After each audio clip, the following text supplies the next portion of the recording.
Hello, it's Philip Taylor speaking from Richmond Green Chambers in London. Today I'm looking at a book which has come to us from Cambridge University Press, and I think it will be of help to those of you certainly studying jurisprudence and legal theory. The title is enough to put anybody off, but I saw it and I thought, aha, this is just the sort of thing we might like to have a little look at, because I've always been very interested in the concept of jurisprudence and legal norms. Now, the title of the book is Legal Consequences of Peremptory Norms in International Law. It's been written by Daniel Costelloe. As I say, it comes to us from Cambridge University Press, and it's the Cambridge Studies in International and Comparative Law. And in fact, as I said, it's a jurisprudential statement. Now, I've given it a title of very great assistance to those studying modern jurisprudence, because I think that's basically what this book is really about. Let's have a look at the book first of all. There it is. You can see the front page, front title. Then you can see the spine. Then there's a little bit of blurb on the back, which I've borrowed for the review, because I'm going to try and explain a little bit about what Costelloe is trying to sort out here. Daniel Costelloe is a senior associate in the International Arbitration Group at Wilmer Cutler Pickering Hale and Dorr LLP, and before he assumed that position, he held the WM TAP studentship in law at Gonville and Keys, Cambridge. There's the book anyway, and it runs to not a particularly long length, something approaching 300 odd pages. The back of the book is a little bit odd the way it's structured, because what you've got right at the back is books in the series. So this is actually the series, Cambridge Series International Comparative Law. So it's obviously very heavy. It's certainly undergraduate, postgraduate level. The index, you can see, is by page numbering. And the purpose of my review is to tell you about the book, not to market it in any way, but to tell you about the book, so you've got some idea of what's available for your research. Its page numbers in italics refer to footnotes, which is helpful as well. Then of course you've got a very useful bibliography, always useful to have that. And what you do have, just right at the back, is general conclusions. This book has attempted to lay out the principal legal consequences of peremptory norms, or the absence thereof, in various areas of international law. Excuse me. And you can see, therefore, at no time does he actually explain what a peremptory norm is, and I'm going to try and do that in a minute, just so that it will help you. I've no doubt I'll be criticised for that, but however, there's the front page, which explains what the book is about in some detail. Then it explains about the Cambridge Studies series, which was established in 1946, so it's a while ago now. And then there's the title page there. And then you've got the blurb about Cambridge University Press. Then there's a dedication, which I shall just leave you to see there. I think these dedications are very important, because the huge amount of work goes into these books. I don't review books that I don't like. If I don't like a book, I'm not going to review it, because I don't see why I should attack the person who's put so much effort into producing the work in the first place. I know, because I've been published, and I know how much work goes into it. The contents section, you see structures, various chapter headings. It's not a book for beginners at all. There's the ending of it. The 7 chapters in total, with sub-chapter headings, and then the bibliography and index. Then there's a foreword, which explains basically what the book is, where the book's coming from. The foreword's written by James Crawford and dated the 23rd of May 2016. Then you've got a preface, which deals specifically with Article 53 of the Vienna Convention from the author. Then some acknowledgements, and then you've got some notes on citations, because this is a detailed book. It's not, as I say, it's not an easy book to read at all.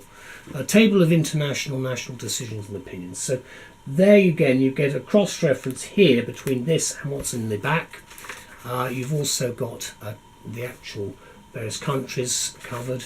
Then international treaties, again very helpful in chronological order, in fact, there. Then a very useful abbreviations section, always of help when you come to decide what you're actually looking for. and then you get to the book itself. There's the beginning, the first chapter. Again, as I said, it doesn't actually explain that much. You can see you've got chapter head number, the heading, then you've got no paragraph number. You do have footnotes, and he starts off, which I shall say, I mentioned it in my review. Peremptory norms of general international law possess certain basic characteristics, and on account of these norms, even one, the self-professed focus of which is on their legal consequences. You see, again, not the easiest way of expressing it, must begin with a descriptive and analytical discussion of these characteristics. So that's the characteristics of the norm itself. And then you go in, this is peremptory norms that we're talking about here, and he runs through and he talks about the history and the legal concepts and everything else. The little word jurisprudence is not really mentioned. We eventually get to jurisprudence on page 4. But of course this is really an international jurist's book in my view, perhaps I can say that to a certain extent. But what do I say about the book? Because I've only done a short review of this. It's not the easiest of titles and not the easiest of books to read. So this is not a book then for the legal novice. But it's impressive nonetheless, and that's why I decided to do the review. First question posed is, when is a norm peremptory? This is a matter, of course, that's troubled legal scholars throughout the development of modern international law and its consequences. And that is very much the case for jurisprudence and legal theory. Now, in this book, Daniel Costelloe suggests, through a scholastic examination of state practice and international materials, that it is the legal consequences of a norm which distinguish it as peremptory. Now, I'm going to give you some definitions here because they're not included in the book, and I hope that this will be of some help to people who are new to the work and may not quite understand what we're talking about, because norms come in different forms for the jurisprudent. Legal norms are defined, or can be defined, as binding rules of conduct issued by the state authority, the relevant state authority concerned, and they can be intended for the regulation of social relations or to determine the rights and duties of the subjects of legal relations. That's the legal concept. Just think back to your basic original studies in law, and you might perhaps grasp this slightly better, because we then move from legal norms to, guess what, moral norms. Because moral norms, and again, think very much about legal philosophies here, moral norms are the rules of morality that people ought to follow. And I'm not necessarily talking about what we call natural law here, okay? Just in case the jurisprudents want to discuss that. But I think what I'm talking about is the rules of morality themselves. And an evolutionary expansion of the emergence of moral norms proceeds in various stages. Obviously beginning with an account of how behaviour according to the norms can arise. And again, you can see from that the development. But we are talking specifically here about the consequences of what are called peremptory norms. And obviously the author's aim throughout is to shed new light on those legal consequences that the peremptory norms have. For instance, in the following areas, that's the law of treaties, international responsibility, and state immunity. And of course, that is the intellectual, international argument that is being put forward throughout. And what Costelloe does is he states that, quote, unlike their substance or identification, the consequences of peremptory norms have remained understudied. That's really the purpose behind this book. Not surprising then, in reality, the concept of the norm is neither easy to basically teach or to understand for many students. And the purpose of this review is to explain that what he's doing is he's looking at the consequences that follow from a norm, what is called a peremptory norm, as it affects international law issues. So it's highly theoretical, but I think a useful debate, certainly at the higher academic level.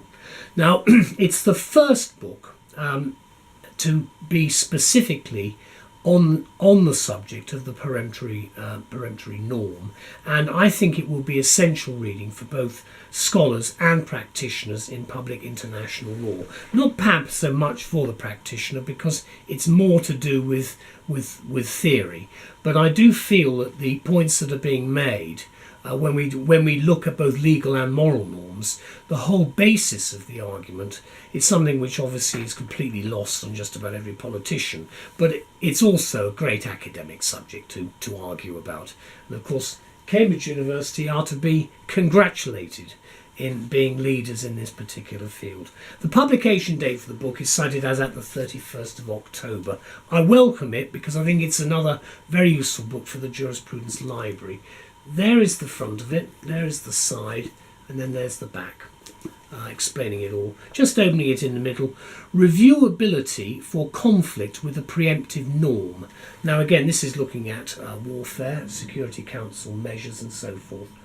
You see, as I said before, that what you've got is rather high style of writing, and you've got a lot of detail, which I think is helpful. This is again about the powers of the Security Council, looking at the crime of genocide in Bosnia and Herzegovina.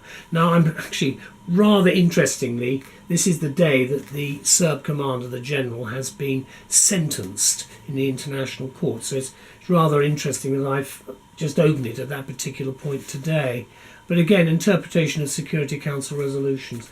So it's really, as much as anything else, it is part of the Cambridge Studies in International and Comparative Law, and I think it's a very useful part of that syllabus, both for lawyers and probably also for political scientists and those studying international relations. Big thank you anyway to Daniel Costelloe and to Cambridge University Press. Bye-bye.